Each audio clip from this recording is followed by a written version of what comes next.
Hello students, I am Dr. Priyanka and we have completed the food strategy chapter number 9. Now we have to start with the microbes and in this chapter microbes in human welfare. अभी तक हम लोगों ने micro organisms के बारे में पढ़ा कि माइक्रो ऑर्गेनिजम्स हम लोगों के लिए खतरनाक हैं, हम लोगों के लिए डिजीज क्रिएट करते हैं, हम लोगों के लिए हानिकारक हैं, ये वो हम लोगों ने माइक्रोब्स के नेगेटिव पोस्टुलेट्स को अभी तक डिस्क्राइब किया. नाउ हम लोग बात कर रहे हैं, अभी तक हम लोगों ने इस यूनिट में अगर मैं बात करूं तो हम लोगों ने एनिमल से हम लोगों को मिलने वाली जितनी भी सारी चीजें हैं, ठीक है, एनिमल से हम लोगों को मिलने वाली जितनी भी चीजें हैं हम लोगों ने उनके बारे में मेनली पढ़ा. ठीक है, अभी हम लोगों ने एनिमल हस्बेंड्री पढ़ी, हम लोगों ने उनका म्यूटेशन पढ़ा, हम लोगों ने कन्वेंशनल ब्रीडिंग के बारे में पढ़ा, हम लोगों ने एपीकल्चर पढ़ा, हम लोगों ने उनका डोमेस्टिकेशन पढ़ा. ठीक है, हम लोगों ने डेयरी ब्रीडिंग पढ़ी. ठीक है, हम लोगों ने डिफरेंट टाइप्स के कल्चर्स के बारे में उनको डोमेस्टिकेशन के तरीके के बारे में पढ़ा. अब हम लोग लास्ट उस पे आ जाते हैं. लास्ट जो हम लोगों के जीव, यू कैन से लिविंग ऑर्गेनिज्म बचे हैं लाइक माइक्रो ऑर्गेनिज्म, उनसे हम लोगों को क्या क्या बेनिफिट्स टेक होते हैं. ठीक है, उनके वो क्या क्या हमारे लिए वो कैसे बेनिफिशियल है. अभी हम लोग माइक्रोब्स के बारे में उनके में पढ़ेंगे. That means how the microbes are really very helpful and the very friendly organisms in human welfare. ठीक है, तो अभी हम लोग अगर मैं ये सोचूं कि माइक्रोब्स हमारे लिए, हम लोगों को कोई भी डिजीज होता है, bacterial infections, viral infection, fungi infections, तो उनमें हम लोगों के होते हैं माइक्रो ऑर्गेनिजम्स इन्वॉल्व. तो अभी उनके अलावा वो हमारे लिए कुछ अच्छा कर सकते हैं, तो ये सोचना थोड़ा सा कॉम्प्लिकेटेड टर्म हो जाता है एज सच. तो बट नहीं, उनका आंसर ये है कि yes, the micro organisms are very helpful for us. अगर वो ना हो तो हमारे काफी काम ना हो. फॉर एग्जाम्पल, जो कभी कभी मम्मा ब्रेकफास्ट में इडली बना रही होती है, ठीक है, तो यीस्ट जो हमारी है, तो यीस्ट जो उसका मल्टीप्लिकेशन, जो फर्मेंटेशन ऑफ इडली का डो या भटूरा जो खाते हैं बड़े खुशी से, तो उसका जितना भी फर्मेंटेशन का प्रोसेस है वो इन्हीं माइक्रो ऑर्गेनिजम्स की वजह से बनता है. फॉर एग्जाम्पल, जो आप पिज्जा खाते हो, जो आप चीज पिज्जा में ऊपर जो चीजी पिज्जा का स्टफिंग लगाते हो, तो वो भी, ये जो चीज बनता है हम लोगों का, वो भी माइक्रो ऑर्गेनिजम्स की वजह से ही बनता है. दैट मीन्स कि micro organisms do play a very significant role. और ये जो सिग्निफिकेंट रोल वो प्ले करते हैं ना, वो लिमिटेड नहीं है कि बस इतने फील्ड में कर रहा है. It is the very vast field and the vast terminology जो हम लोग पढ़ रहे हैं कि जो माइक्रो ऑर्गेनिजम्स हैं, they are very really helpful for us. ठीक है, हम लोगों के फूड्स के केस में हम लोगों के हमारे अंदर भी दो टाइप्स के बैक्टीरिया होते हैं, जिनको मैं कह देती हूँ एक गुड बैक्टीरिया, एक बैड बैक्टीरिया.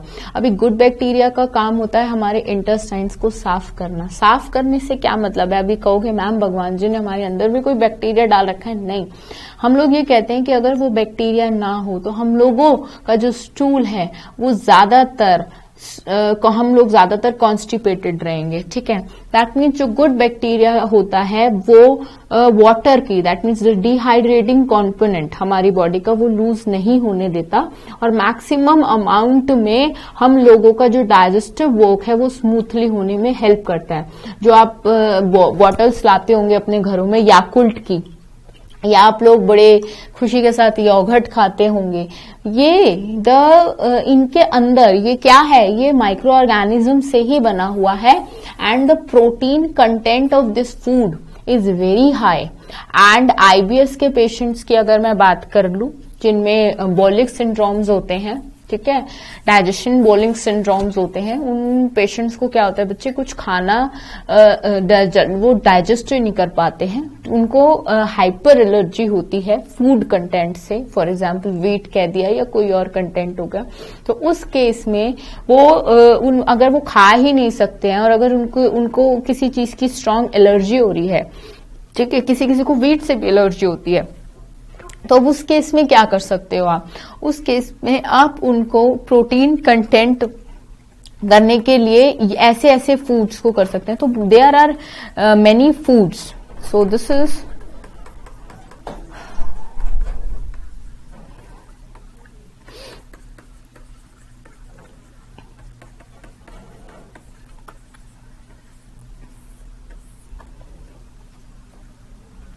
ठीक है।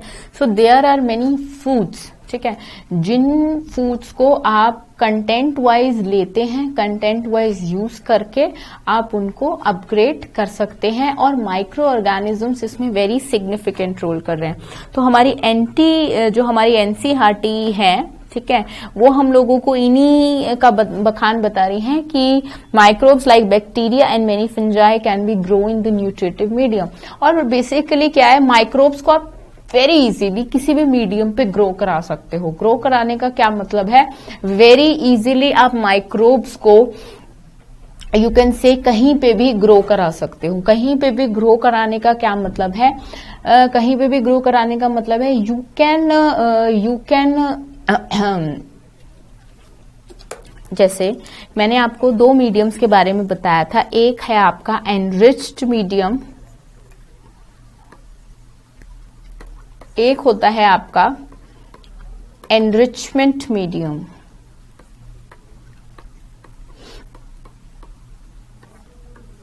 ठीक है, अभी एनरिच्ड मीडियम और एनरिचमेंट मीडियम की अगर मैं बात करूंगी तो एनरिच्ड मीडियम होता है जो कि उन माइक्रोब्स में जो ऑलरेडी उसमें बहुत सारे न्यूट्रिटिव वैल्यू होते हैं, ऐसे बहुत सारे टाइप के होते हैं।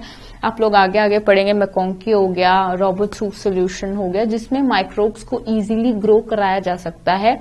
मीडियम का मतलब होता है एक ग्लास प्लेट होती है, ठीक है, ग्लास प्लेट होती है, आप उसमें ये सारा शीप ब्लड डाल दिया 5%, उसके बाद आपने आयनिक सॉल्यूशन डाल दिया, अल्कोहल डाल दिया, कुछ भी डाल के आप उस मीडियम को रखेंगे, उसमें आप थोड़ी देर बाद देखेंगे कि अपने आप ही माइक्रोब्स अपने आप उसमें कॉलोनी बना लेते हैं। फॉर एग्जाम्पल, आप छोले भटूरे का डो बनाते हैं, तभी भी तो माइक्रोब वो अपने आप फर्मेंट हो जाते हैं, फूल जाते हैं। ऐसा क्यों होता है, क्योंकि ऑब्वियसली उनके लिए वो मीडियम सबसे सुटेबल है to grow and to multiply, the favourable है, तो वो ऑब्वियसली वो उसके लिए करते हैं। बट उससे हम लोगों को बेनिफिट होता है कि हम लोग इनकी कॉलोनीज बना के इनको यूज कर सकते हैं अपनी डेली लाइफ में। ऐसे ही पेज नंबर 180 एनसीईआरटी आपको डिफरेंट माइक्रो ऑर्गेनिजम्स के स्ट्रक्चर बता रही है। वायरसेस का स्ट्रक्चर हम लोगों को पता है कि वायरस एक ऐसा माइक्रो ऑर्गेनिज्म है जो कि non living and living characters both show करता है। अगर उसको फेवरेबल कंडीशन मिले तो वो नॉन लिविंग कैरेक्टर शो करता है, अगर उसको फेवरेबल कंडीशन ना मिले तो एक हेक्सागोनिक प्रोटीन स्ट्रक्चर में डॉर्मेंट स्टेज में नॉन लिविंग स्टेट में एग्जिस्ट करता रहेगा। ऐसे ही हम लोगों का जो दूसरा ऑर्गेनिज्म है जिसकी बात कर रही है एनसीईआरटी, वो है बैक्टीरियोफेज। बैक्टीरियोफेज क्या बनता है, बैक्टीरियोफेज का मतलब होता है बैक्टीरिया किलर, ठीक है। It is a kind, it is a third species जिसमें आप लोग एक वायरस देखते हैं, एक वायरस का डायग्राम है, ठीक है, ये बैक्टीरिया को भी किल कर सकता है। सो this is the unique species. तो ऐसे ऐसे आपने डिफरेंट ऑर्गेनिजम्स के बारे में देखा, ठीक है। अब अगर मैं माइक्रोब्स को बताऊं कि हाउस होल्ड प्रोडक्ट्स हमारे माइक्रोब्स की वजह से कौन से हैं, तो फॉर एग्जाम्पल सबसे माइक्रोब्स को लेके जो सबसे पहले आपके दिमाग में एक प्रोडक्ट आता है कि भाई मैंने तो ये प्रोडक्ट देख लिया और मेरा ये जो प्रोडक्ट है वो सबसे पहला है, तो आपके दिमाग में वो प्रोडक्ट क्या आता है कि ये जो मेरा प्रोडक्ट है ये मुझे बेहतर मात्रा में माइक्रोब्स की वजह से मिल रहा है। तो आप क्या बोलोगे, बहुत सारे प्रोडक्ट्स हो सकते हैं। सो व्हाट क्या खाते हो आप दिन में, आप पनीर खाते हो, अभी तो पनीर मम्मा घर में भी बनाने लग गई हैं। आप दही खाते हो, तो दही जो हुआ, आप छोले भटूरे खाते हो, आप इडली खाते हो, राइट। तो ऐसे ही जो मिल्क है, मिल्क के फटने के बाद जो दही खट्टी हो गई है, उसके बाद जो उसका प्रोसेस है फर्मेंटेशन का, कि मम्मी एक रात उसको अनटच्ड रखती है ना, कि मम्मी जब भी दही जमा रही होती है कभी उनसे पूछना कि थोड़े से दूध में उसमें थोड़ी सी दही डाल देती है। उससे क्या होता है, जैसे मम्मी कहती है ना जामुन बचा के रखना, तो दैट मीन्स कि उनको एक थोड़ी सी खट्टी चीज चाहिए। तो ऑब्वियसली वो क्या करती हैं कि वो जब ऑब्वियसली उस दही में ऑलरेडी माइक्रो ऑर्गेनिजम्स होते हैं, उस दूध में माइक्रो ऑर्गेनिजम्स दूसरे दूध में आप डालते हो, तो वो जो माइक्रो ऑर्गेनिजम्स होते हैं वो उसको भी पहले तो खट्टे की वजह से वो फट जाता है दूध, और उसके बाद वो ऑटोमेटिकली ग्रो करने लग जाते हैं। बट ऐसा क्यों नहीं होता बेटे कि कभी भी आप दूध में सिट्रिक एसिड डालो तो वो दही नहीं बनती है, वो दूध फट जाके पनीर बन जाता है, बट वो दही नहीं बनती है। ऐसा क्यों? सोचो कि मेरा क्वेश्चन सिंपल सा ये है कि अगर मैं आपसे क्वेश्चन पूछूं कि भाई अगर आपको मम्मी दही जमानी होती है, तो मम्मी कहती है जा 5 रुपीज की या 2-3 रुपए की या फ्री में ही दे देगा हलवाई वाला, दही ले आ, छोटी से पैकेट में वो आपको बांध के दही देता है। उसके बाद मम्मा कहती है कि बस वही लेके आनी है। मम्मा ये क्यों नहीं कहती जा नींबू ले आ, मेरे को दही जमानी है, मैं नींबू से दूध फाड़ दूंगी और फिर दही जमा दूंगी। ऐसा क्यों नहीं होता? कभी भी मम्मी को दूध फाड़ना होता है तो मम्मी नींबू यूज करती है या कोई भी खट्टी चीज, ठीक है, विनेगर या नॉट। बट कभी भी आप दूध फाड़ के दही नहीं बना सकते, लेकिन दूध में दही डाल के आप दही बना सकते हो। ऐसा क्यों? माय क्वेश्चन इज, बेटे अगर मैंने बोला कि मम्मा कहती है कि दूध में दही में अगर मैं दूध डाल दूंगी या दूध में अगर मैं दही डाल दूंगी, तो जो दही है मेरी, ठीक है, जो मेरी कर्ड है, उसमें तो ऑलरेडी माइक्रो ऑर्गेनिज्म प्रेजेंट है, राइट, क्योंकि कर्ड में already presence of micro organism taste होती है, ठीक है। अभी अगर मैं नींबू निचोड़ के उसको दही बनाने की कोशिश करूं तो मेरे को तो ग्रो कराना पड़ेगा ना पहले दूध में माइक्रो ऑर्गेनिज्म, और एक दही में जिसमें ऑलरेडी माइक्रो ऑर्गेनिज्म प्रेजेंट है वो बनेगी, वो माइक्रो ऑर्गेनिज्म ऑलरेडी पहला है, वो अपनी कॉलोनी बना लेगा और पूरे दूध को दही में कन्वर्ट कर देगा। So curd is the main household product that is gifted by with the help of microorganisms. उनकी वजह से हम लोगों को वो प्रोडक्ट मिलता है। ऐसे पनीर है, जैसे पनीर तो नहीं कहूंगी एग्जैक्टली, जैसे टोफू पनीर हो गया आपका, ठीक है। जो ये टोफू पनीर है ये क्या है? ये it is the gift of micro organisms only. ऐसे ही आपका स्विस चीज हो गया, ये जितना भी चीज है, आपने मूवी देखी होगी स्टुअर्ट लिटल, ठीक है, उसमें एक वो रैट होता है, वो चीज उसका फेवरेट वो होता है और वो चीज का टुकड़ा लेके भागता रहता है। तो उसके चीज के टुकड़े में ना बहुत सारे होल्स होंगे।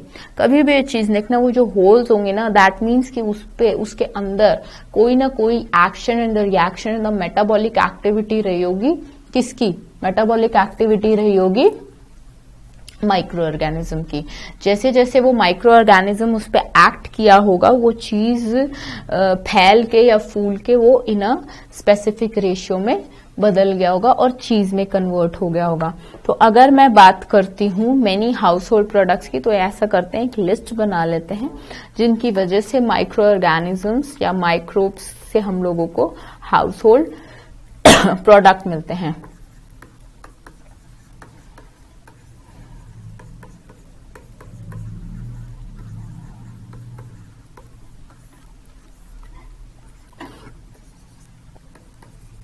एक होता है बेटे lactic acid bacteria,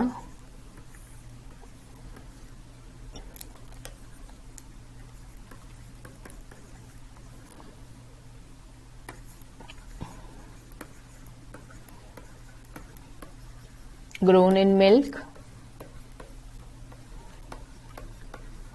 and convert it to curd during growth. It coagulate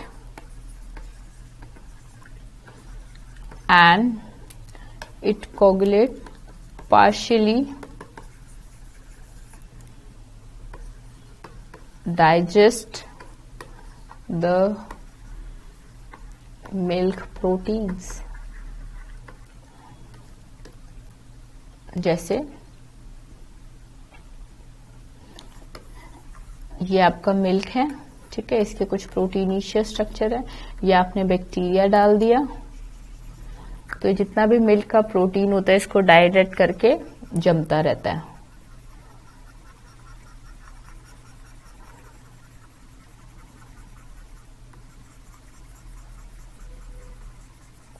और ये पूरा मिल्क में कन्वर्ट हो जाता है, कर्ड में कन्वर्ट हो जाता है, ठीक है। A small amount of curd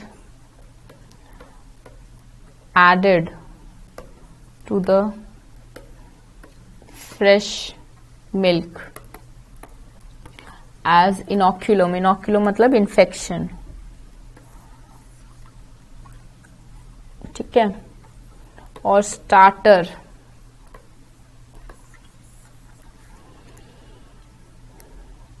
contains millions of LAB. Contains millions of LAB, which also improves nutritive quantity of milk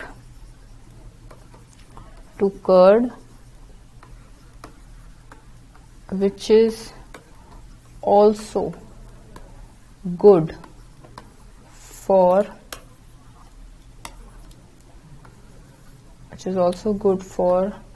maintaining pH of the stomach. इसको मैंने गुड बैक्टीरिया बोला. ये ऐसे ही डॉग्स में भी होता है. ठीक है. ऐसे ही द डो ऑफ फूड्स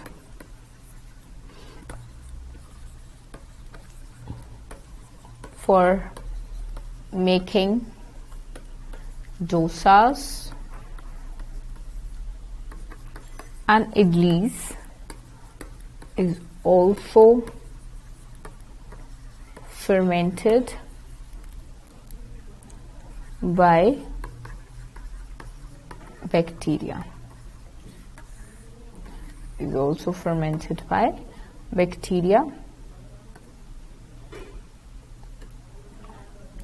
ऐसे ही अच्छा ये क्यों होता है? फर्मेंटेशन का मतलब क्या होता है?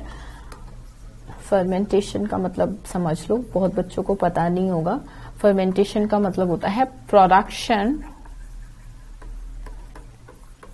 Of CO2 gas. That means कि एक डो है, उसके अंदर कोई बैक्टीरिया है, वो CO2 गैस प्रोड्यूस कर रहा है. वो CO2 गैस जब बाहर से निकल रही है तो वो बिग बिग होल्स के मात्रा में कर रही है. ठीक है. ये जो होल्स क्रिएट हो रहे हैं, ये CO2 गैस जो कि एक बैक्टीरिया अंदर प्रोड्यूस कर रहा है, उसकी वजह से ये होल्स क्रिएट हो रहे हैं. ठीक है. ऐसे ही एक वेरी फेमस नेम है मेकिंग ब्रेड, जो माइक्रो ऑर्गेनिज्म ब्रेड बनाने में हम लोगों की हेल्प, ब्रेड का डो बनाने में हेल्प करता है. दैट इस वेरी इंपॉर्टेंट इसको बेकर्स यीस्ट भी कहते हैं, क्योंकि ये बेकिंग में बहुत इसका है. तो बेकर्स, ठीक है. तो इसको हम लोग कह देंगे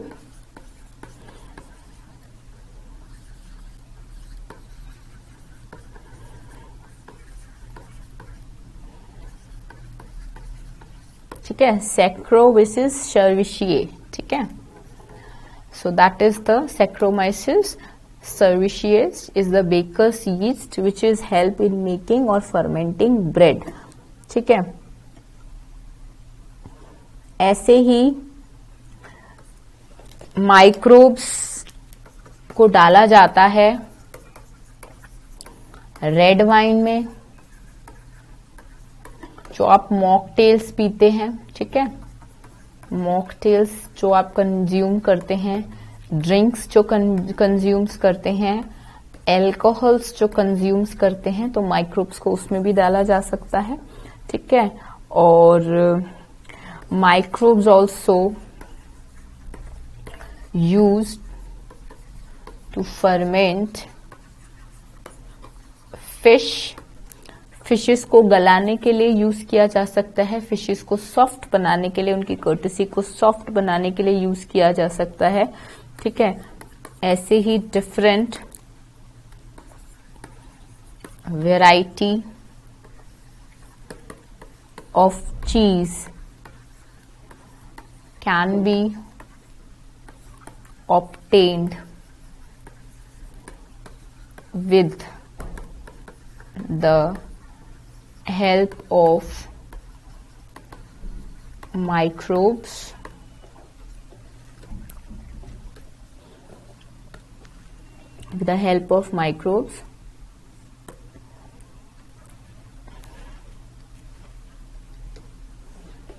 ठीक है, like depends on flavor, taste, nutritive value, ठीक है, जैसे Swiss cheese due to production of large amount of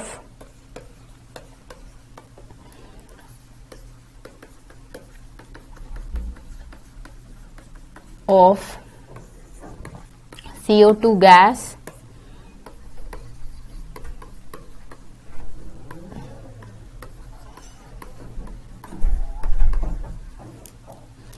bacterium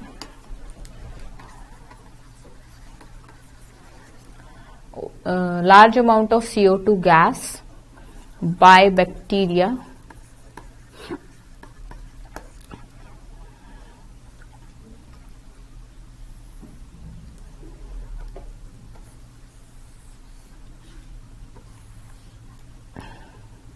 ठीक है बेटे, ये जो बैक्टीरिया है इसका पूरा नाम एनसीईआरटी प्रोपिनियोबैक्टीरिया बता रहा है, जिसका लास्ट नेम शर्मियाई या शर्माई.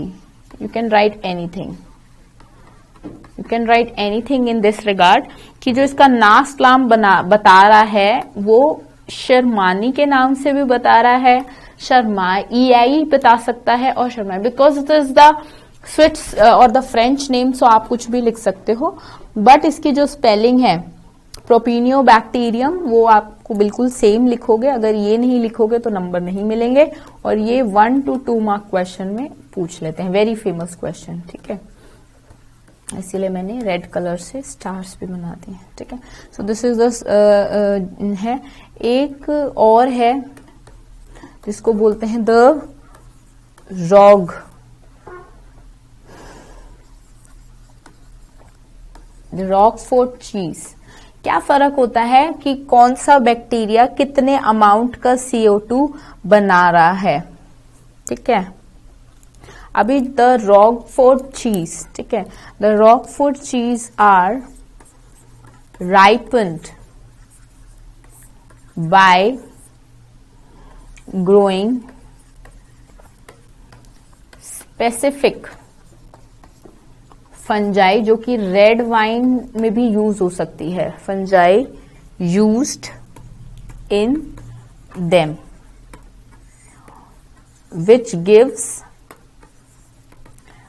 पर्टिकुलर, ये इटली में बहुत ज्यादा यूज होता है, particularly salty sweet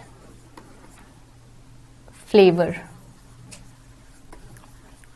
right, salty sweet flavour देता है रॉकफोर्ट चीज. ठीक है, नाउ नेक्स्ट हम लोग बात करेंगे माइक्रोब्स इन इंडस्ट्रियल प्रोडक्ट्स.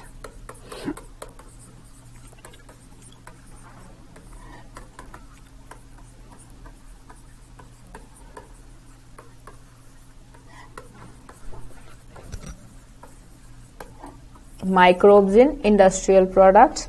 अभी इंडस्ट्रियल प्रोडक्ट्स में बहुत सारी में यूज हो सकता है. बेवरेजेस बनाने के लिए, ठीक है, एंटीबायोटिक्स बनाने के लिए, ठीक है, और मैनी मेटलर्जी के केसेस में भी यूज हो सकता है. ये आपकी एनसीईआरटी नहीं बता रही है, but it is also there. आपको केमिस्ट्री में तो पढ़ना ही है.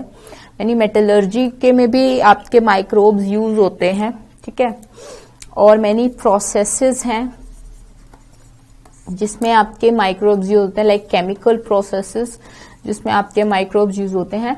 बट अगर आपको if used in large extent, अगर आपको इसको लार्ज एक्सटेंट में यूज करना है, देन ग्रोइंग माइक्रोब्स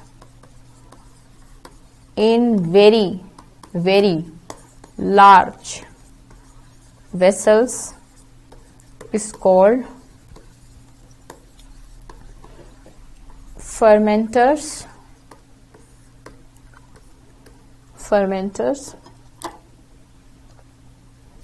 तो अभी हम लोग सबसे पहले बात करेंगे फर्मेंटेड, जो कि बेवरेजेस जो कि फर्मेंटर्स की वजह से बनती हैं। ठीक है, माइक्रोब्स को फूड प्रोडक्ट के साथ फर्मेंटर्स में डाल के ग्रो कराया जाता है। ठीक है, तो सबसे पहले production of beverages like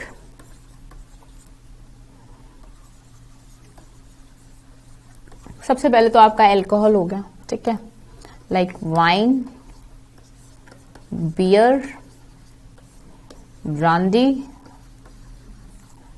rum, vodka, whisky. Resins के सॉल्यूशन को डाला जाता है, पानी डाला जाता है, उसमें थोड़ा सा अल्कोहल डाला जाता है, उसमें फिर माइक्रो ऑर्गेनिज्म डाल के उसको फर्मेंट कराया जाता है। ठीक है, ऐसे ही बेकर्स यीस्ट आपको हम लोगों ने पीछे पढ़ा। क्या नाम है बेकर्स यीस्ट का? सैक्रोमाइसीस। ठीक है, सरीशिये, ये आपको that is fermentation of bread. ठीक है, या मेकिंग ऑफ ब्रेड। ठीक है, और इसको कॉमन नेम इसका या commonly named as brewer's yeast. ठीक है, तो ब्रूअर्स यीस्ट, बेकर्स यीस्ट, तो फर्मेंटेशन ऑफ ब्रेड मेकिंग में आप इसको यूज कर सकते हैं। ठीक है, अभी अगर आपको फर्मेंटेशन, कुछ माइक्रोब्स फर्मेंटेशन करते हैं and without distillation,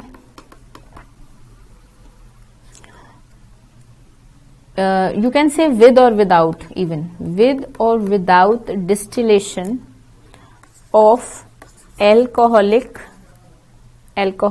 without water distillation, ठीक है, alcoholic drinks are obtained, जिनमें थोड़ा सा ओपियम या नशा होता है। ठीक है, alcoholic drinks are obtained। ठीक है, वो डिपेंड करता है basically depending on their raw material. Depending on their raw material,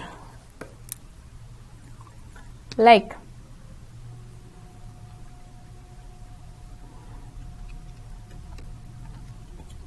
ना, अगर मैं नेक्स्ट बात करती हूं एंटीबायोटिक्स की,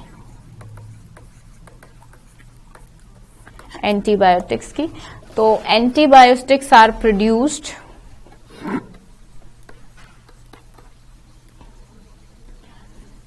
bye microbes, are regarded as one of the most significant discoveries। ठीक है, क्योंकि माइक्रोब्स का एंटीबायोटिक्स में यूज इज अनएक्सेप्शनली ग्रेट, क्योंकि भाई अभी ड्रिंक्स कोई करे ना करे, then drinks are not the requirement, but antibiotics, दवाइयां, ठीक है, यूज करना is one of the great achievement, जिसमें हम लोग माइक्रोब्स को यूज करते हैं। पहली चीज।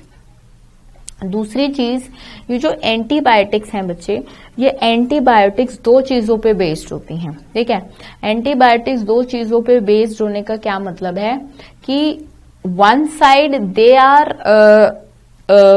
मैं अगर बात करूं एंटीबायोटिक्स एक चीज पे या दो चीज पे, दैट मीन्स कि एक तो ये कैरेक्टर स्केच होती हैं। एंटी का मतलब क्या होता है? Opposite.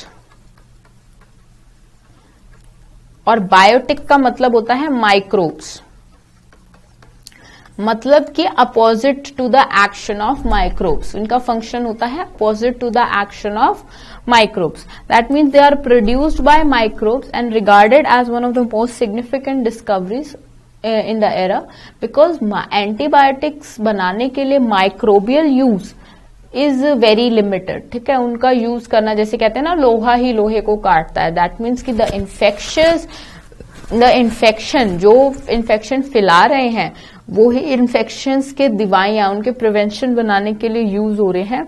So they can be done in that manner also. ठीक है, कि आप उनको उस चीज में यूज कर रहे हो कि एक दवाई बना रहे हो और वो ही वायरस आपको इन्फेक्ट कर रहा है, and now you are making the prevention और द मेडिसिन थ्रू दैट। ठीक है, तो अभी जैसे आपके बहुत सारे हो गए, जैसे ही बहुत सारे बैक्टीरिया हो गए, जैसे स्टेफाइलोकोकाई या स्ट्रेप्टोकोकस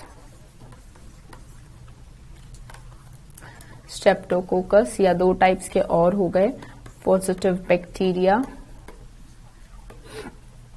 नेगेटिव बैक्टीरिया,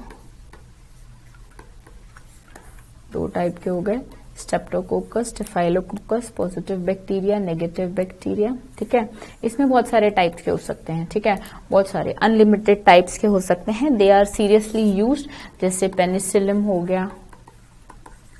पहले पेनिसिलिन का यूज तो आजकल कर दिया गया है। ठीक है, और काउज में बहुत सारी डिजीजेज एनसीईआरटी बता रही हैं जिसमें काउज की है। ठीक है, अभी एक टर्म जो है मेरे को इंपॉर्टेंट है और मुझे आपको लिखवानी है, that the antibiotic was extensively used to treat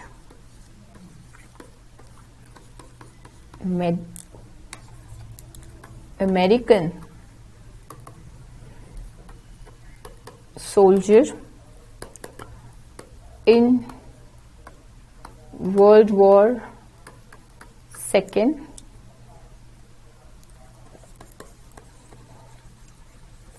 Fleming chain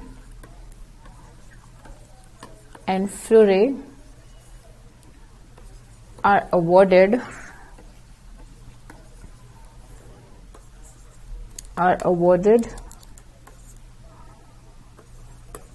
with the Nobel Prize. ठीक है, are awarded with the Nobel Prize in 1945 for this discovery of antibiotics used in this. Right?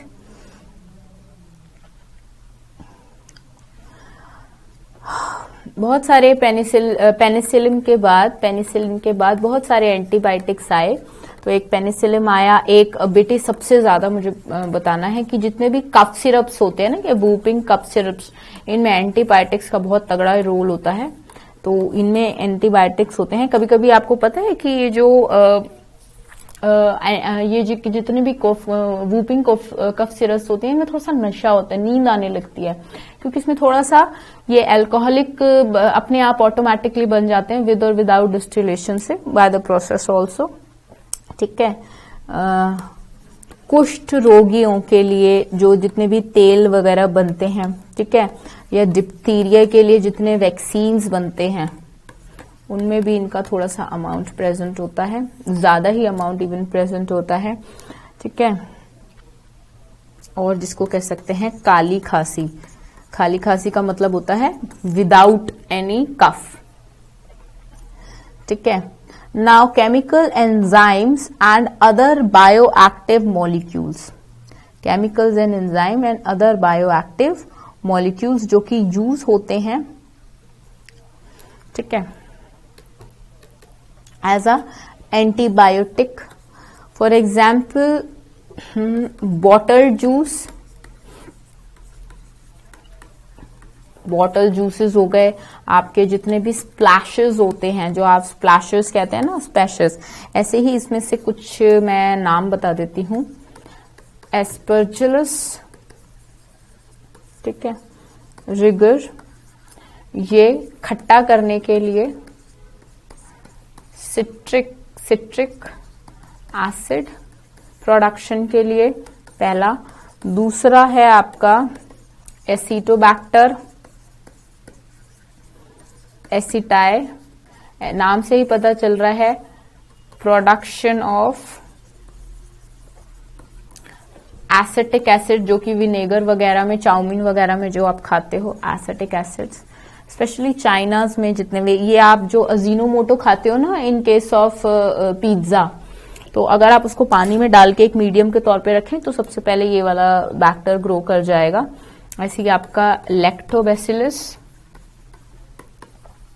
Lactobacillus जो milk को convert करता है curd में, ठीक है। ऐसे ही एक आपका है क्लोस्ट्रीडियम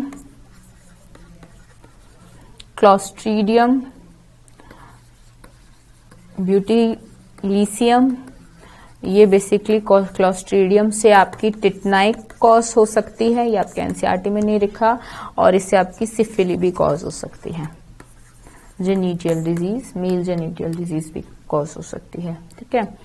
दूसरा है एक आपका जो कि एनसीईआरटी बता रहा है, main I am pointing over that only, ठीक है, ठीक है। और वो तो है ही, बेकर्स यीस्ट तो है ही, वो कितनी बार लिखोगे, सैक्रोमाइसीस,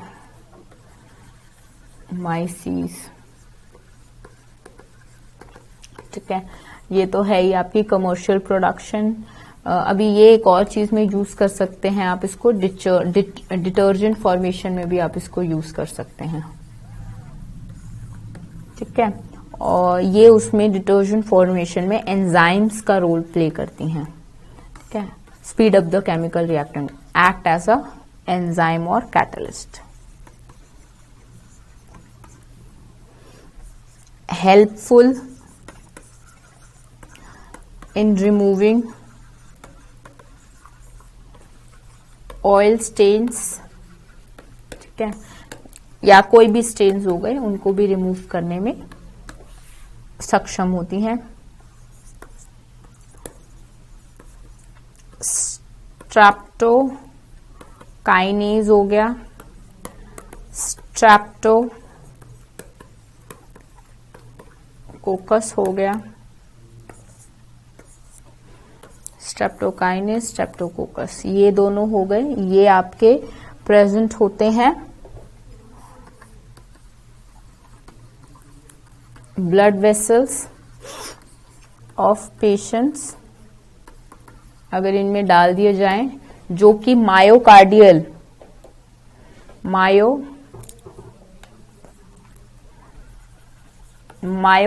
अरेस्ट से सफर कर चुका हो, ठीक है, मायोकार्डियल अरेस्ट से, तो they can leading to heart attack अगर ये प्रेजेंट हो तो, ठीक है। They can speed up the circulation of blood, right. और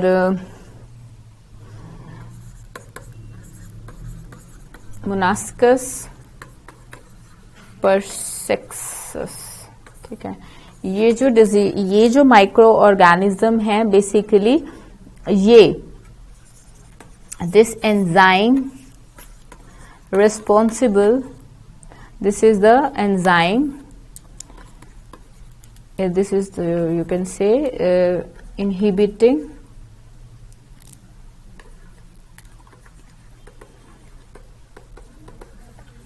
enzyme responsible for synthesis of cholesterol.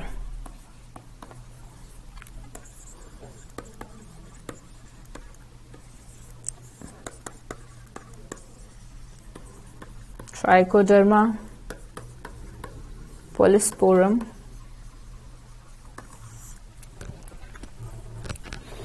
Trichoderma polysporum का एक मेन इंपॉर्टेंट फीचर है कि ये जो है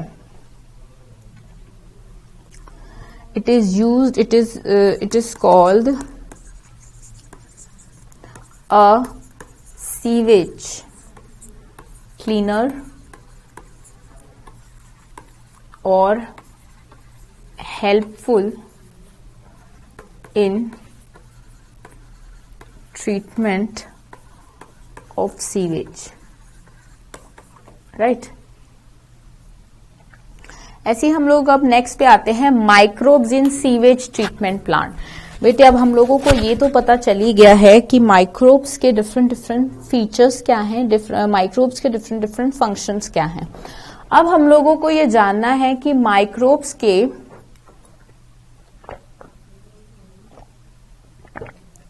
जो डिफरेंट फीचर्स हैं वो कहाँ कहाँ पे हैं।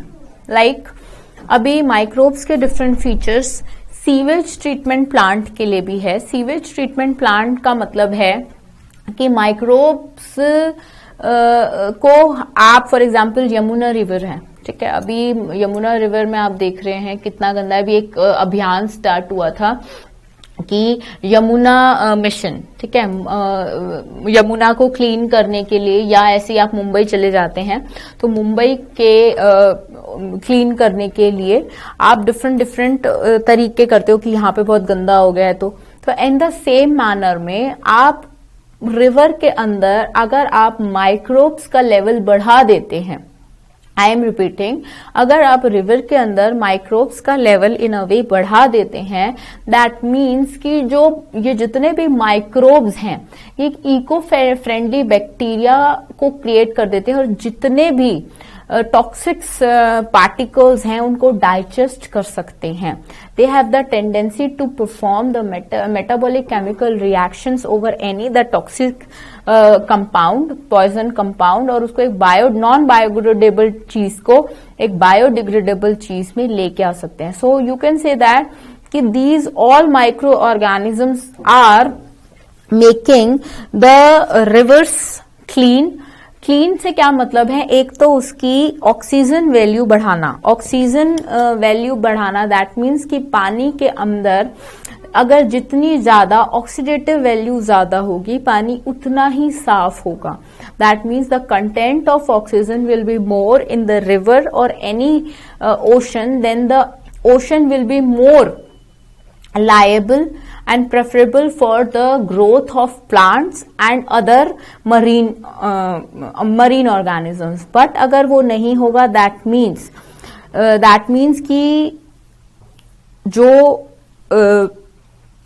मरीन लाइफ है वो वहां पे बहुत कम एक्सिस्ट करेगी ड्यू टू द टॉक्सिसिटी, ठीक है। तो अगर कभी भी आपको एक रिवर की ऑक्सीडेटिव या बॉड वैल्यू बतानी है तो आप कैसे बताएंगे, आप चेक करेंगे कि द ग्रोथ ऑफ ऑर्गेनिज्म, जहां पे भी पोल्यूटेड रिवर हो कि वो कभी भी माइक्रो ऑर्गेनिज्म पोल्यूटेड रिवर में ग्रो नहीं करेंगे। They shall be, the growth of the micro organism will be retarded, और उससे आपको पता चल जाएगा कि जो उनकी ऑक्सीजन कंटेंट है रिवर का वो बहुत ही पुअर है, बहुत ही लेस है, जिसकी वजह से उनकी द टॉक्सिसिटी क्वांटिटी जो है एक रिवर की वो बहुत ज्यादा है एज कंपेयर टू, ठीक है। तो इसीलिए ही अगर मैं बात करती हूँ रिवर की, रिवर ट्रीटमेंट या सीवेज ट्रीटमेंट की, कभी कभी ऐसा होता है कि जो बहुत बड़े बड़े सीवेज ट्रीटमेंट प्लांट्स होते हैं उसमें बेसिकली माइक्रो ऑर्गेनिजम्स के ह्यूज अमाउंट क्वांटिटी को डाला जाता है, सो दैट कि वो उनको उसको फर्मेंट कर सके, फर्मेंटेशन कर सके और उसमें से कुछ गैसेस निकाल सके। और आजकल तो वो जो गैसेस निकाल रहे होते हैं जो कि लिबरेट गैसेस कर रहे होते हैं, लाइक मिथेन गैस, उस गैस से वो एज अ उसको फ्यूल यूज कर रहे हैं, जैसे बायोगैस हम लोग बोलते हैं, तो वैसे ही मिथोजेंस कहते हैं इन एंटीबैक्टीरियल, इन माइक्रो ऑर्गेनिजम्स को, जो कि जब एक सीवेज में गिरते हैं तब मैक्सिमम टू मैक्सिमम गैसेस निकाल रहे होते हैं जो कि एज अ फ्यूल आप यूज कर सकते हैं। सो एनसीईआरटी यही बता रही है कि देयर आर मेनी ट्रीटमेंट। अभी there are some of the levels of treating, ठीक है। अभी पहला ट्रीटमेंट होता है प्राइमरी लेवल ऑफ ट्रीटमेंट, ठीक है, सेकेंडरी लेवल ऑफ ट्रीटमेंट, ऐसे ही टर्शरी लेवल। अभी वो बताता है आपको BOD, biochemical oxygen demand. BOD के कितने लेवल का treatment, that means bio chemical oxygen demand of the river which can be calculated which can be refers to the amount of oxygen would be required for microorganism to grow or to survive, right? अभी इसमें दो चीजें include होती हैं, पहली primary treatment, दूसरा secondary treatment. ठीक है, दो तरीके के ट्रीटमेंट्स होते हैं, एक प्राइमरी ट्रीटमेंट, एक secondary treatment. So NCERT is growing brief in the two topics about primary treatment and secondary treatment. We shall discuss in this in next session. So till then you have to stress on the names and you have to mug it up. You have to wrote all the names of the microorganisms which are necessarily included, जिनको बहुत necessarily के साथ include किया गया है in different species. ठीक है, कि कौन सा क्या करता है, स्विस चीज के लिए कौन सा बैक्टीरिया है, बेकर्स यीस्ट के लिए कौन सा बैक्टीरिया है, अल्कोहलिक फर्मेंटेशन के लिए कौन सा बैक्टीरिया यूज कर रहे हो, या ब्रूअर्स यीस्ट जो कि बेकर्स यीस्ट का ही नाम है. तो एनसीईआरटी विल कंफ्यूज यू, या सीबीएसई बोर्ड में क्वेश्चन आ जाएगा कि सैक्रोमाइसिस सर्विशिया का एक साइंटिफिक नेम बताओ, और या ऐसी एक यीस्ट बताओ जिसको ब्रूअर्स यीस्ट भी कहा जाता है और बेकर्स यीस्ट भी कहा जाता है. ठीक है, और वैल्यू बेस्ड क्वेश्चन भी आ सकते हैं. You have to stress on the names of the microbes of this chapter, and we shall discuss the 3 last topic in the next session. Thank you.